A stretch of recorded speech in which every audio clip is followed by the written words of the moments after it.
So, welcome everybody. If you're watching this, you're likely interested in pathway number five, decent work processes for resolving conflicts as part of the decent work pathways.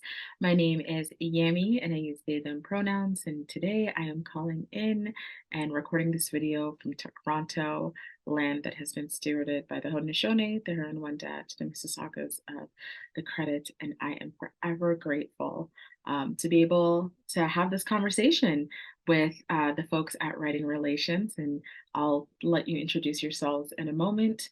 Um, just for learners and for folks who are watching this video, want to remind you that, again, this is part of decent processes for resolving conflicts. And the hope really is to support nonprofits in thinking about how employees, employers can address conflict in generative ways, and also how to build cultures of equity while addressing conflicts, as the two are deeply connected. So I'll invite Ali and Angelica to introduce themselves and talk a little bit about writing relations before we dive into the toolkit that they created that is about addressing toxicity and conflict in the nonprofit sector. So, Ali or Angelica, any one of you can go ahead. All right. Well, so my name is Ali. My pronouns are she, her, and I'm joining this call from the unceded territory of the Algonquin Anishinaabe peoples in what we now call Ottawa. And I'm the national coordinator for Writing Relations. So it's Writing Relations is a national network of, we call ourselves adult educators. Some people prefer the term public educators, popular educators, community facilitators, the folks that sort of coordinate conversations around social change. And we try to offer opportunities for folks to connect, to support each other in the work that they're doing, and also to develop tools and resources that help us do this work in a good way, and specifically focusing on working in right relations with the Indigenous peoples who have stewarded this land.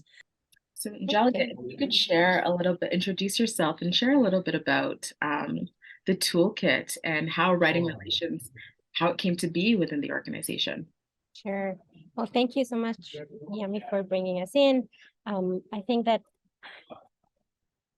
talking about the journey of writing relations is kind of like what it's called when we talk about the toolkit. So, writing relation is an organization that is present around Canada. I belong to the West Hub, which is rooted in I forgot the name. Oh, sorry, I forgot the name. Was Amaskwaciwâskahikan, which we colonially known as Edmonton. That's where I started my journey with writing relations as part of an organization called the John Humphrey Center for Peace and Human Rights. So I work with the John Humphrey Center for Peace and Human Rights, and we are the organization that are facilitating, supporting the work of writing relations in the West. We have 3 circles, one in Edmonton, one in Regina, and one in Winnipeg. As part of the work with writing relations, the John Humphrey Center invited a number of people that belong to those 3 circles to be part of human rights facilitation training. That is a 1-week intense training on facilitating spaces based on the principles of human rights. In that process, one of the things that was really clear for us was the toxicity in the non-for-profit sector. Because in talking about human rights and facilitating spaces, many of the participants started talking about examples coming from their organizations, things that were really raw for them, things that were really creating a lot of pain, that we really had to stop at points, the training, and think and support the people in thinking about that. So yeah, the John Humphrey has organized this gathering, facilitation training. It was a 5-day training. It was intense in many ways, but one of the things that we saw emerging was that people working in the non-for-profit sector were carrying a lot of rawness and a lot of pain. And in the conversation about facilitating spaces, the harm that was created in our work was mentioned several times. And some of the people were going through a lot of like difficult crisis moments. So it became one of the pieces of the conversation. And right after we came out of the training, one of the things that came out of the but when we came out of training on March 13, 2020, we were right into pandemics mode. So about June, we started connecting again, kind of like because that was left hanging. But with pandemics, we started hearing more and more about the issues in the non-for-profit and how we're aggravated by the pandemics and how the non-for-profit was holding a lot of spaces, but the suffering, the pain, and the harm that has been created haven't been discussed, and we needed to address them. And the first thing we did, was to think about like, how do we want to capture what, like, we kind of know what's happening, but it will be good to hear from writing relations folks, like what is actually happening to them, but not to stay there, but to start thinking like, I had always appreciated Vanessa with this path forward, because she said, we're gonna take it, like we need to walk a road where when we know what's happening is important, but we need to learn how we take care of each other and how we take care of ourselves within the not-for-profit sector, because many of us are not leaving. Many of us are leaving, and that's okay. We have to validate that option.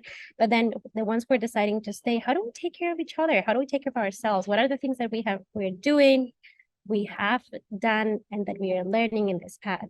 But then to that, within that process, ending with transforming. It's not a line, but it's more like a circle. It's like, oh, we need to know what's happening, how to take care of ourselves. And in taking care of ourselves, how do we transform this? But we have to continue taking care of ourselves and seeing how things are changing. So that was the framework that we started with. And so we surveyed people members of writing relations first, just to give them a space to talk about it. And then we kind of thought about that, created a report from the surveys, and we're like, okay, so now we have all this beautiful information, and so what are we gonna do with this?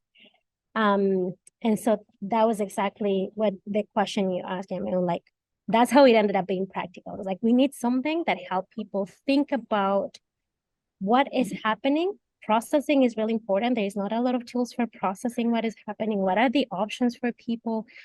Even just writing or drawing or whatever, it helps. But also when we decided it was going to be a toolkit, it was about how do we build from what we have identified. People name white supremacy in the surveys. They identify some of the values that were attached to white supremacy. And then it was a work team. We gathered again, 2021, we gathered to discuss is like, okay, so if it is not this, how do we think differently about the non-for-profit? What are the things that we can offer in terms of transformation? So to also think about, we need to challenge ourselves to move forward. And how do we do that? What is that transformation part? So, and Vanessa, I'd love to hear from you in terms of your the journey of this toolkit. So what I'm understanding is that there was this conversation that started really began before the pandemic, but the pandemic had really amplified the need to examine toxicity within nonprofits, what was creating those cultures, and in a way that addressed, if folks want to stay, how do we do this work, right? How do we resolve conflict? How do we engage in processes that are still challenging white supremacy, but seeing, each other's humanity, even within the context of working within a nonprofit? And so, I'd love to hear more from you, Vanessa, about this journey. Well, the need was just so high, right? There's just so many stories of violence, right? And people just, anytime there's a chance, somebody starts one story, then there's a whole circle, then we're in hours of the venting, and this violence is like so commonplace, right? That we're even getting used to it. We're just, and then we have survival tactics. There's a lot of mocking, there's a lot of laughing about it. And really lots of it was rooted in the colonial projects, right? The white supremacy. So for me, it's like, a lot of times it's about naming and addressing those harms, right? Because we talk lots about beautiful, like Black, Indigenous, racialized people working together and what we can create and all this beautiful. But if the harm doesn't stop, we're not getting anywhere, right? So we really wanted to have some tools and to be able to name and address even some of these strategies that people so commonly experience, but people don't really name, or to like the ones coming behind us. Like, do you know these are colonial strategies? Right? So we wanted to create tools like, here's your incident report that you keep track of everything. Because like, as an example, a lot of times in meetings, we're like, oh, that was racist. Or we're like, oh my goodness, that was so violent, or that really hurt my heart, that small thing. And then it's like, better brush it off. That's just a meeting thing. That's just that person. But meanwhile, it's building, right? And it's actually very old and very commonplace and an old strategy. So now we're in the toolkit, we're telling people, here's your incident report. Every time one of those pricks happens in a meeting or wherever you are, you write that down, right? And you look at it and you name it. And then that way we can build the cases and use even those colonizers' tools of documentation to file our complaints, right? Yeah. Thanks so much for that. Ali, did you want to add anything? And then I have some like, I'm excited to talk about this clearly. No, I mean, the work that sort of the toolkit is built on actually started before I had joined the organization. And so it was for me, as someone who had worked in nonprofit spaces and experienced that toxicity and that harm, it was really validating to come into a new workspace and find out, like, this is what my colleagues are working on, that I'm working in an organization that is actively trying to challenge and dismantle these systems of oppression. And so having come out of a very painful set of experiences, I think the first thing that I saw was Angelica sent me those beautiful pieces of art that had been generated as a result of the responses to the survey. And I remember looking at them and just feeling a little piece of my heart heal, just even looking at those pieces of art. Mm-hmm. So then when I was asked to come in and help with the design work later on in the project, it was absolutely a joy for me to be able to help bring this toolkit to life. So the toolkit, you would say, is more of, it's an offering, a labor of love to those who are really from those equity, sovereignty, for Black, Indigenous, and racialized folks. Like, the toolkit is focused on how do you support yourself when microaggressions, conflict, all of those things happen in the workplace. Absolutely. And it is also for that internalized reflection, right? Like, for allies that truly want to do that hard work and need to learn more and want to understand. And the hardest piece is the like main tool at the end, which is the inner circle, outer circle activity, is if people are ready. And that's a very big need to be ready piece. But if they're honest and genuine and ready, then all the insights that can come of what are the harms in the organization, what are we doing well, and can we build on? Any person who's ready to do heart-centered work can use that, right? So that is such a beautiful offering, but it is very based on people's willingness and people's ability, their capacity to be honest, right?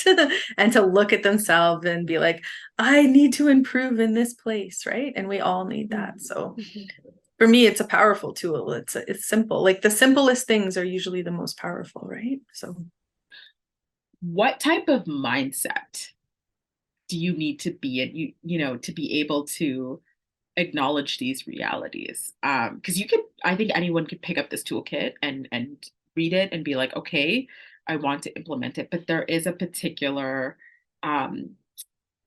way that you just framed, you know, you have to be willing, you have to be ready, you know. And so I'm curious if you could elaborate on that a bit more.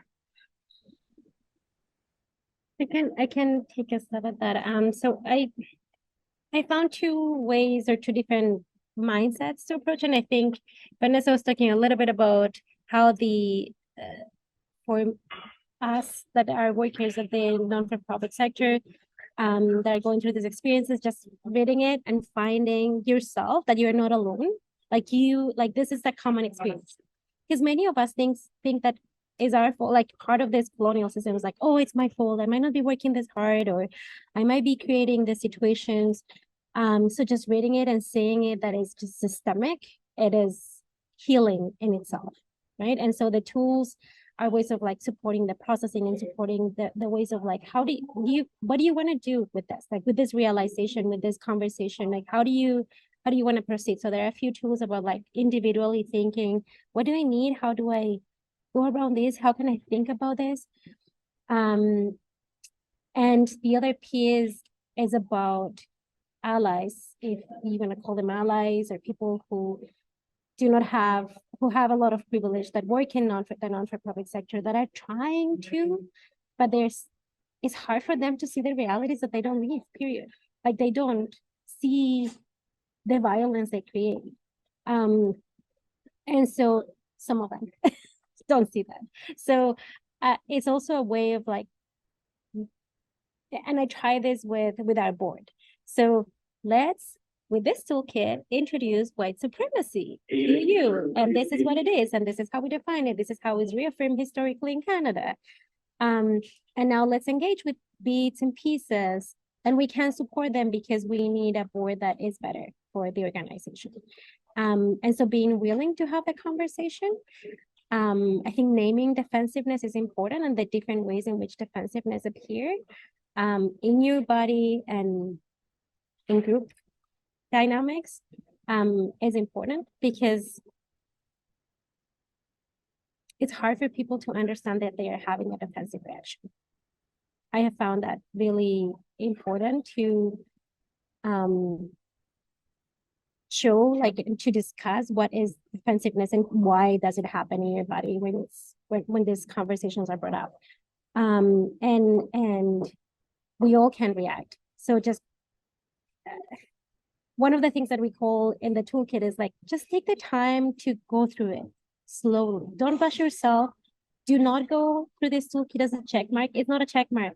Please don't treat it as a check mark, because we want you to be able to sit, reflect. It doesn't matter what is your identity, what is your experience. Just sit with it and process it, because we're taught to behave in the non-for-profit sector in certain ways, and we just reproduce it. So let's try to think about that a bit. So that is kind of like the mindset that I think is important. And I think that the last board that you were talking about, there are 3 boards, 3 images that talk about what is happening, how we take care of ourselves, and what is the transformation. The last board in the transformation has a group of people in the center that are staff and community members, and they kind of like wrap around. They kind of like go in circles, wrapping around each other. And I think that is a good way in an organization, if you want to work with a toolkit as an organization, just like, you gotta be about taking care of each other, about like, like talking about what is happening, but in loving ways, but truthful ways. So that I think that is the image that my brain goes to. If I could just add on something that Angelica said, because I think that one of the things about this toolkit was that it was designed for folks from all different aspects of the nonprofit sector to engage with. So there's pieces there that can speak to staff, to management, to board members. And I think that was something that was really beautiful for me to see, because I think that that really speaks to that understanding that this is, it's the nonprofit industrial complex, that it's not that there are individual people who are necessarily creating this system, but it's a complex. Everyone is part of it, and everyone needs to be involved in challenging this. And then in terms of that mindset, the one thing that I think I might share and caution, especially with folks who are in leadership positions and white folks who are in leadership positions who are coming to this toolkit, is really be honest with yourself about the work that you're doing and what comes up. We've also, I think, suggested folks could engage with this individually as well as teams.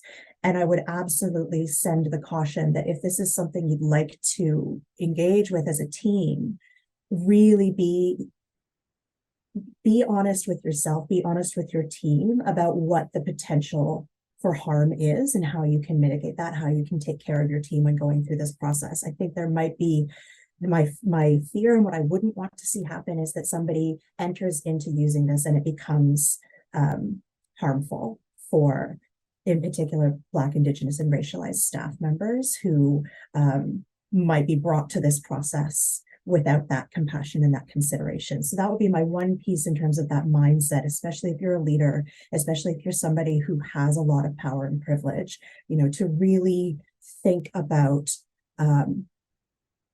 what are the potential outcomes, and are you prepared for them? And how are you going to respond to them in a way that comes from that place of care and community care for your team? And I feel like if that's not something that you're ready for, that's okay. You don't need to rush into the work. It's something that you can spend time doing as an individual first. So I don't want folks to see this as a DEI, like Angelica said, it's not a checklist. This isn't a DEI checklist. Like, this is meant for you to really dive deep. And that can be really beautiful. But if you try to force that onto a team of people when they're not ready and when you're not ready, then that can also go really poorly. So I think that's a really crucial thing for folks to bear in mind.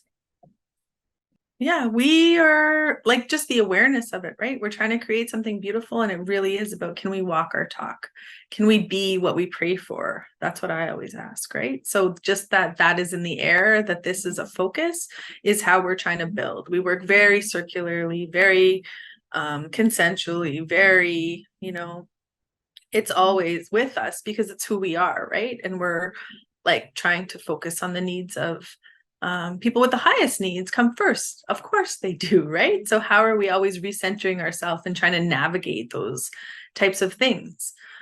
So it's the spirit of it is really what I would say, is we are trying to operate in the spirit of it. And of course, like Ali said, we're messy. Healing is messy. There's this funny idea to me that people are like, oh, if you're healing, then you got to do everything right. No. We're healing. We've decided to write relations. We have decided to communicate with each other in ways that are like trying to be as respectful as possible. Like, how hard is that? We are the brave ones, I see, that have tried to take on this hard work in such horrible systems, right? Like, so for me, it's about the hope, and it's about the fire, and it's about really bringing our full selves to the table every time, right? To be genuinely who we are, trying to do this good heart work. And it is messy and it is hard, but like, it is so worth it. And for me, I'm like, if we can find one solution to these conflicts that are commonly reoccurring, and we have to just keep working at it, we find one solution, that's amazing that we can contribute that to the greater good, right? So we're looking for these solutions. And we're not really claiming to have any answers, but we're willing to do that work. And for me, that's where it's at, right? That's truly like trying to walk our talk. So yeah, not perfect, and trying. And so far, this is as much as we've come. This is what we have to offer now. So I'm so grateful to work with such good people. And I'm so hopeful that there's so much inspiration and so many people that are like, yes, let's keep this going together, and people to continue and pick it up, and those who've done all this work before us, right? That's how we've gotten here so far. So all the layers of it, the macro, the micro, all the layers. Yeah.